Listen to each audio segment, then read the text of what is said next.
Morning. As we go to the Chitas of today, we're holding the second portion of the book of Leviticus. We're holding on chapter 6, verse number 1. God spoke to Moses saying, Tavis Adam, command Adam, Vezbanov, and his children, Lamer, saying, this is the law of a korban oila. It's a burnt offering, al meita, on the altar, al mizbeach, on the on the fire, on the altar all night. Call al mizbeach, which is on the mizbeach. Call halayla, the entire night. Ad haboker, until the morning. Ve'esh al mizbeach tukei, and the fire on the altar shall burn with it. So Rashi says, Ein tzav eloshen zrizus, zerus. And tzav is a constant that denotes urging to promptly, meticulously fulfill a particular commandment. Why does it say it over here? For the present and also for the future generations. Rabbi Shimon taught the Torah especially needs to urge people to fulfill commandments where monetary loss is involved. Because over here, the oila was totally given on the mizbeach, and the kohen never received anything from this sacrifice. So one might think that, why did I just do a sacrifice? Why did I put my time where I get something? I'm losing everything from bringing the sacrifice. Rashi continues, this is the law of a burnt offering. This passage comes to teach us that burning of the sacrifice fats and parts of the animal is valid throughout the entire night, following the day of its offered up. And the passage teaches us regarding the invalid sacrifice, which one has already been brought up on the altar must be taken down, and which one that has been brought up to the altar need not be taken down. And so we know the latter case from the Torah itself, because every instance Torahs in the Torah comes to include, thus here too, to say that there is one law, Torah, of all sacrifices that go up to the altar, even invalid ones, namely, and if they have already been brought up on the altar, they need them up on the altar. They need not to be taken down. However, everyone usually, when it's brought up on the altar, is not taken down. Now the Torah comes. Well, the word Torah includes invalid offerings. The word hi'ayla comes to exclude a case where an animal which cohabitated with a human, where the animal was active or passive part of the transgression, so it was prohibited before he came to the temple. In similar cases, in which becoming invalid did not occur in the holy temple, within the holy temple, but rather it became invalid before it even arrived. So if something was invalid even before it came to the temple, then it's invalid, even though it is in the temple already. But something that became invalid while it was in the temple, or if there was sacrifice, once it comes on the altar, you don't take it down. Verse 3, the kohen shall put on linen tunic, Yilva Shabbasari shall don linen trousers on his flesh. The Hadis Hadesh, it'll take off the ashes. Hashem Techal Seish with the fire 8. That's Oila, the burnt offering, Alam Mizbeach, which was on the altar. The Shami Etzam Mizbeach, and he puts it next to the altar. Now she says, Midday Bad, it needs to be measured. This is the containers, this is a long tunic, the long robe that he wore. Needs to be according to his size. A kohen couldn't wear something that did not fit him. He had to wear something that fit him. Al Basara, he needed to be on his flesh. This comes to teach us that there's nothing is allowed to separate between his flesh and the tunic. Hey, there's a dash. He would scoop out a full pan of ashes from the innermost mass of ashes, burnt out for the sacrificial parts on the altar. So he would take a scoop and deposit it on the east side of the ramp, which led up to the altar. He would put the ashes on the east side of the ramp, and as we said, the ashes would be eaten by the ground itself. And he made it into ashes, and some of these ashes the Kohen Gadol will lift out and put it next to the altar. This was called in Hebrew halacha Aramas Hadesha.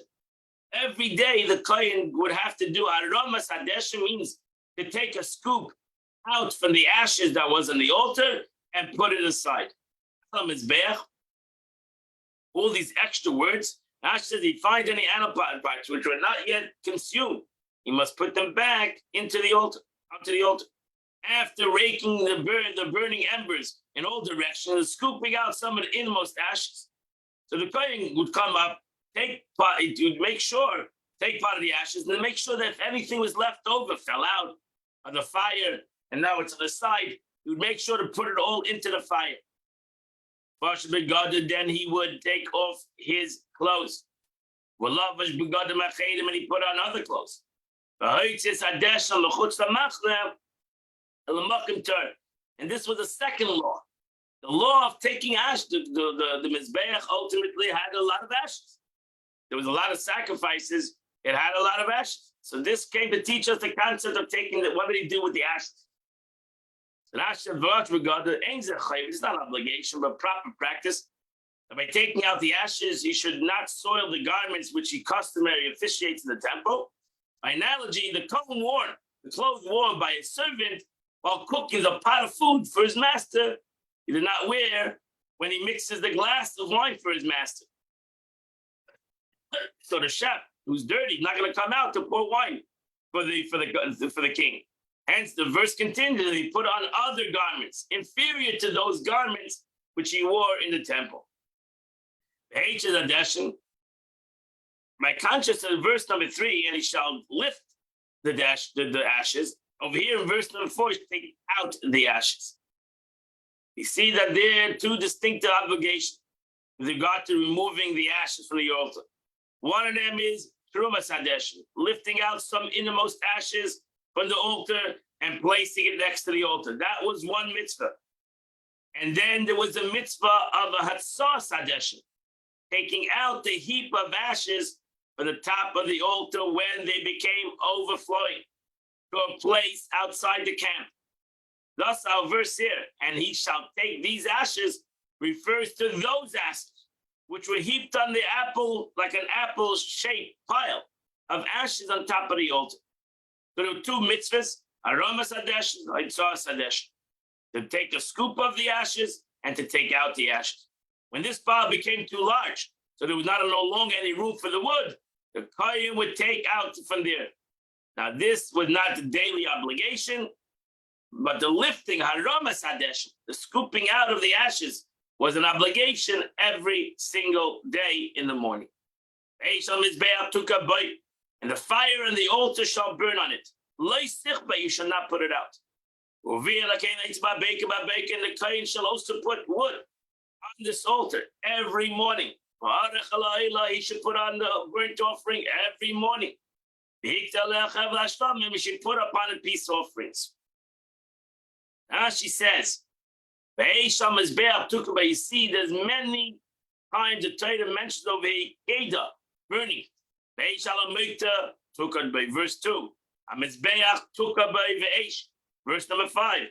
Verse number 6. All these are expanded upon in Masechta Yoma. In the Gemara, there's a whole argument how many muktas, how many fires were on the Mizbeach. 3 fires, 4 fires, etc. Now she says this teaches us that the Tamid, Eilas Tamid, every morning, the morning daily burnt offering, which we're going to daven Shachris, is comparison to the morning daily offering must come first in order to sacrifice offering on the altar. That was the first sacrifice that was brought up every single morning. Heavily Hashamim. Why did the Torah mention over here the peace offering? If the peace offering that they offered up, that fire, our rabbis derived from me, however, all with Aleha. What means Aleha? Meaning with the morning burnt offering, after the morning burnt offering, but not after the evening burnt offering. Complete hashtain, all sacrifice. So we know that the sacrificial offerings were allowed to be brought between the morning offering and the afternoon offering. So in the wintertime, it was a short day. And so comes the end of the day at 4 o'clock. So you have to bring the sacrifice between the morning and the afternoon. Whenever the sun went down, they brought the tamid, and nothing was brought as a sacrifice after that. That's why if you're allowed to bring the sacrifices, shach the sacrifices before, and then bring it up at night. That's symbolic to Ma'ariv, which goes the evening service, which goes the whole night. So that was symbolic to any of the sacrifice that was slaughtered before the evening sacrifice.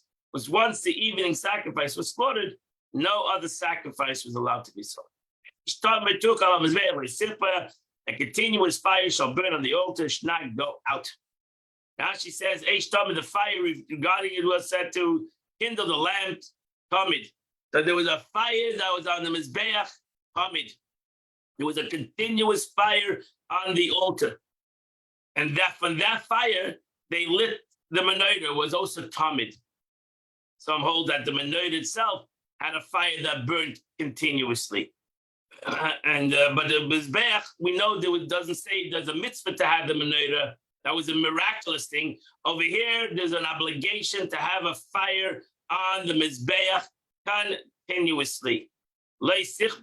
You're not allowed to turn, you're not allowed to put it out. She says, this teaches us that if somebody does put it out, he does two negative commandments. They said, this is the law of a meal offering.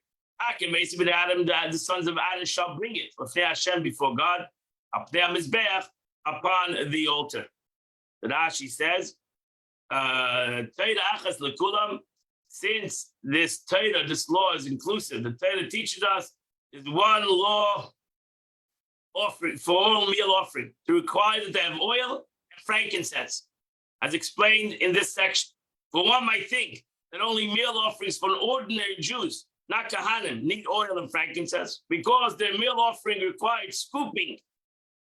Know that a meal offering of Kahanim, which was burnt entirely on the altar, that it requires oil and frankincense. Therefore, the Torah says, Torah achas, that there's one law to all minchas, and that is, whether it's a Kohen's mincha, whether it's a regular Jew's mincha, it needed to have oil and frankincense. Now she says, what means hakir v'esa? This refers to bringing the offering near the southwestern corner of the altar. How do we know that it was brought near this specific corner? Because the Torah says, L'fnei Hashem, before God. So this refers to the western side of the altar. The western side of the altar was facing the Beis Hamikdash. Right? The eastern side of the altar was facing the door of the courtyard.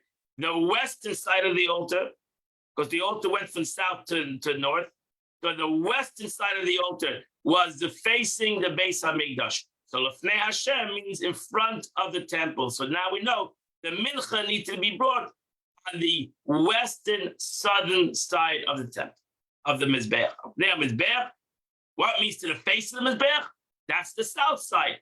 The Mizbeach went from the south to the north. So this refers to the south side of the altar, which was the front of the altar. For the keves, leading up to the altar, was placed on that side. The keves went from the south up to the north. The northern side of the Mizbeach was where they did all the sacrifices. The western side of the Mizbeach was where the Beis Hamikdash was. And the east was the entrance. That's what we call the western wall, because there's a western side facing the east. Shall lift up with his fist from the flour of the mincha mishamna, from its oil, veskala levain, and all its frankincense. Asher al mincha, which is on this mincha. And that tavis, that scooping, put on the mizbeach. This was a pleasing aroma, askarasa, and remembrance Lashem to God. As she says again, Mehadim manner, we learned this before. Out of what is Mehadim? Mehadim is uplifting something. And it comes to teach us that out of what is attached, meaning the amount of mixture from what he lifts should be complete tenth of an ephah. at one time, namely the time of scoop. He has to make sure, he had to practice. The doing the mincha was not an easy thing to do. And therefore the Kohen had to practice how he picked it up with 3 fingers. He had to make sure that it was only what was in the 3 fingers. He had to make sure they had a certain amount, a minimum amount of a half an ephah. Now we already know that the flour had to be scooped up, mixed with oil. So why does the verse specifically mention it here? From here we learn that the fistful must be taken from a place in a meal offering where there's an abundance of oil, where the oil is mixed thoroughly with the flour. Amincha, what to try to say, the meal offering comes to teach us it must not be mingled with other meals offering. Every meal offering had a different obligation, came for a different concept, and therefore you need to make sure that when you brought this meal offering, the Kohen knew exactly what he was taking a scoop out from. That's called alavena ashala mincha v'hikter, meaning that we must gather up all its frankincense after scooping and cause it all to go up in smoke. You had to bring all the frankincense. There was no frankincense left on the mincha.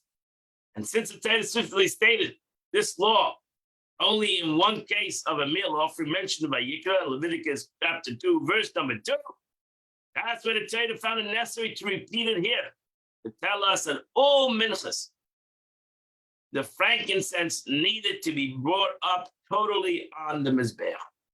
And I said it's a matter whatever is left over from this mincha, because he only took a scoop.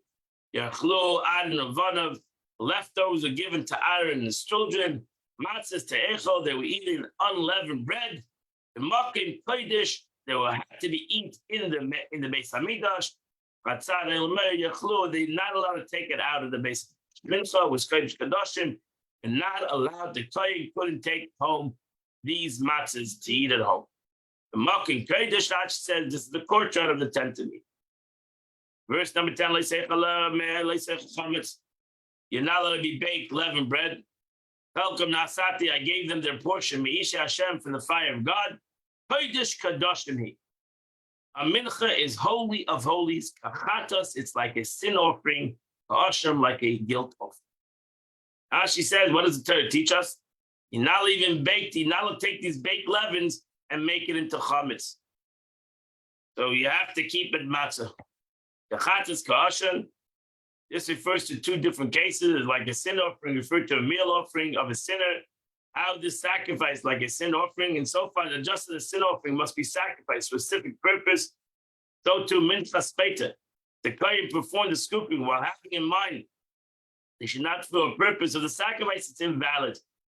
So again, just like a chatas, the Kohen had to have in mind which chatas is for, what's going on over here. So to the mincha, the Kohen had to have in mind exactly what he was bringing this mincha. All the male amongst the Adam may eat it. This is an eternal statute. For their generation, from the fire of God, whatever touches it will become whole. Now she says, why did the Torah tell us, Kol Zachar, all the sons of Aaron, even if he has a blemish, which disqualifies him to perform the sacrifice, he's allowed to eat from the mincha. And why is it stated? First to eating the meal offering, this already stated, which scripture says, referring to the Kohen who has a blemish, offering to his God for the holiest of holiest things, and for the holy things he may eat. So we know that already. Later on, the Torah tells us that the Torah comes here to include a blemished Kohen in the equal division, in the way they separate the food. The Kohen who had a blemish got equal as a Kohen that did the service. As long as he was in the Beis Hamikdash, the Kohen was part of that group, even though he was not allowed to do the service in the temple due to his blemishes, he still got an equal part in the carbon. You got anything that touches it, meaning sacrifice that have less degree of holiness, or even ordinary food, if they come in contact with a meal offering and absorb from it, they become like the mitzvah. Yigdash, like she says, to be like it. And if they're invalid, they become invalid. And if it's valid, they all have the eaten under the same stringency of the meal offering, namely within the holy ground, and only during the day of the offering and the night following until the midnight. And that's the meaning of Yiddush, that they become holy. Okay, we go now to the Tanya of the day. We're holding in the middle of chapter 38 of Tanya. Alter Rebbe is explaining the relationship between the body and the soul in comparison to the relationship between the way the Eibishter comes down into a mitzvah, and explain that Kavana is going to explain that because he's explaining the concept about the Gemara says that mitzvah le Kavana is kaguf le neshama, that a mitzvah without Kavana is like a body without a soul.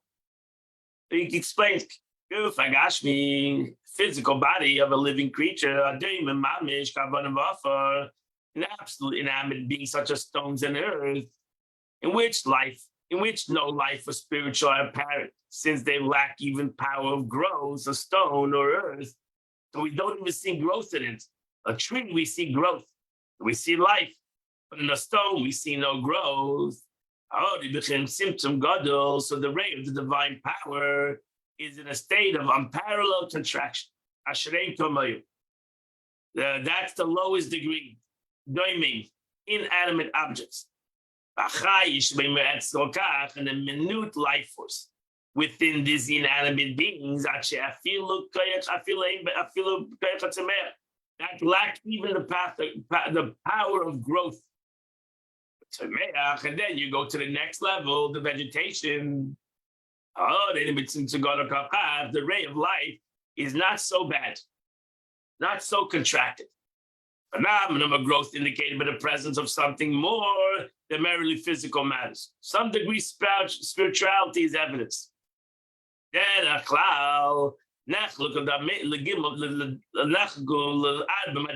general, we divided, the Kabbalah divides the world in general into 4 different categories. Daimim, minerals, Teimeach, vegetation, Chai, animals, Medaber, people. Called speaking. Neged, which they are corresponding to the dollar Shem Havai. They correspond to the 4 letters of the divine name. Baruch Hu, blessed be Him, the tetragram. To the men in which they receive their life force. Each of these 4 categories receives its vitality from one of the 4 letters of God's name. Just as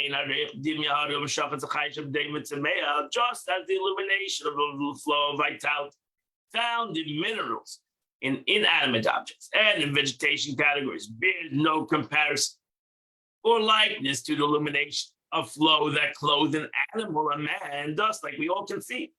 Is there no comparison between what the life force is in an animal than in a rock, than in vegetation, than ultimately in a human being? Even though ultimately, all of these 4 categories, the divine animating light is the same. It's all the same. The Bechinas Hester Padim, they're all a contraction. They're all a concept of this light is hidden. The light is hidden in man. The light is hidden in vegetation. The light is hidden in animals. The light is hidden in inanimate objects, in a rock. So they're all concealment, meaning all 4 categories. The inner aspect of divine light is concealed, equal. And all of these 4 categories, Adam, man, animal, vegetation, rock, is clothed in the same garment. They all have, in Kabbalah, they all come from Klippat Noiga. They all come from a covering that shines. And that's the way they all come into the world. That's the way they're all created. They're all clothed in the same garment, the garment of the veil of Noiga. Noiga means a covering that shines. Hence, in none of these categories is apparent their vitality is actually godliness. So thus, like in the stone, there's no God, there's seemingly no godliness. It's hidden. So to a human being. Did the human being feel his godliness? That despite this equality, the vitality, but still, even though ultimately all these entities come from a hidden concept of godliness, and the godliness is not revealed in them in an open way. The vitality animated beings and plants is incompatible with that of animals. Ultimately, you can say, even though, what's the difference between a rock and a human being? A rock, you don't see the godliness, you don't see the vitality, you don't see life. And a human being, you see life. But there's no comparison between a rock and a human being. Even though ultimately both don't see their vitality. Those things the man might have vitality, but he doesn't see his vitality.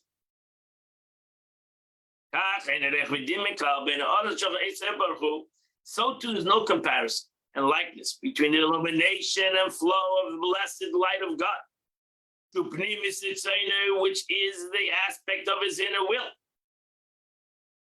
Belishum Hester, without any concealment of his content. Belishum of the bush cloud. Amid of mitzvahs, maisis mamish, that radiates and clothes with a mitzvah, which consists of action.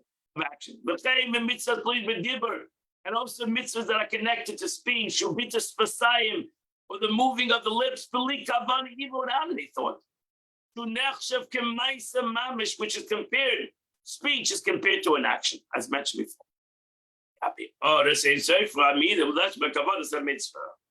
So too, you can see openly, even though we don't see physically, but you can see openly between a mitzvah that's done without any intention and a mitzvah is done with intention. A mitzvah is done as it's cold, and it's like dead. A mitzvah is done in intention, with geschmack, with vitality, it's alive. Oh, the miskab masiyis of because when a man intention is attached them to God by the fulfilling God's will, you express the mitzvah since He and His will is one. And so through God, when a Jew has kavanah, he has intention when he prays, or when he says Shema, whether the blessings of the Shema and all other things, all the other blessings, because when a Jew has kavanah, he has intention and he has contemplation. He brings an neshama, he brings medabik, mashafte, v'sichle beizbana, connects his thought to God, gives the mitzvah life. It's like a difference between a rock and a living human being. Even though, as he said before, I don't see just like I don't see God in the rock, I don't see the God in the living human being. But what a difference between a rock, an inanimate object, and a living human being. What a phenomenal difference. When a person brings the neshama to the mitzvah, he connects his thought, and he has understanding, he connects to God, he sees at least in his mind, he sees the concept, he feels the concept. It's like the difference between a human being and a rock. And Alter Rebbe will continue this interpretation. And but this way the Chita, the Tanya ends today. Today is the 4th day of the month of Nisan, and it's chapter 23 to chapter 28 in Tillim. I invite you all this Sunday at 10 a.m. We're going to learn a Tanya. This will be the last Sunday before Pesach that we will learn Tanya together on Sunday.